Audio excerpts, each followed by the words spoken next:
ఈ నామినేషన్ కార్యక్రమానికి తరలి వచ్చినటువంటి అశేష జనవాహినికి నా తరఫున, నా జుక్కల్ కాన్స్టిట్యుయెన్సీ తరఫున మీకందరికీ ధన్యవాదాలు, అభినందనలు తెలియజేస్తున్నా.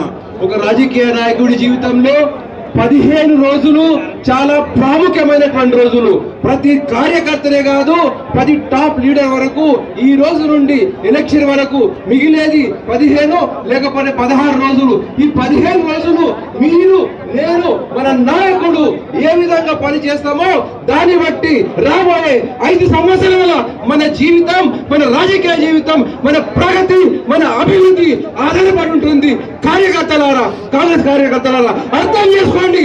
కేవలం ఈ 15 రోజులు మన జీవితాలకు మార్పు రావచ్చే రోజులు. ఒక్క రోజు కూడా, ఒక్క నిమిషం కూడా వృధా చేయకుండా ప్రతి ఒక్కరూ కాంగ్రెస్ పార్టీ గెలుపు కొరకు ప్రయత్నం చేసి ప్రయాసపడి గట్టిగా కృషి చేస్తే మనము గల్లీ నుండి ఢిల్లీ వరకు మన యొక్క అధికారం ఉంటుంది, మన యొక్క ప్రభుత్వం ఉంటుంది. కాబట్టి ఈ రోజు అశేషంగా తరలి వచ్చినటువంటి ప్రతి కార్యకర్తకు నేను మనవి చేస్తున్నది ఏంటంటే, ఈ 15 రోజులు చాలా ప్రత్యేకంగా, చాలా గట్టిగా పనిచేసి మన కాంగ్రెస్ పార్టీని గెలిపించి రాహుల్ గాంధీ గారు ప్రధానమంత్రి అయ్యేలాగా ప్రతి ఒక్కరు కృషి చేయాలని చెప్పేసి మనవి చేస్తూ ముగిస్తున్నా. జై హింద్.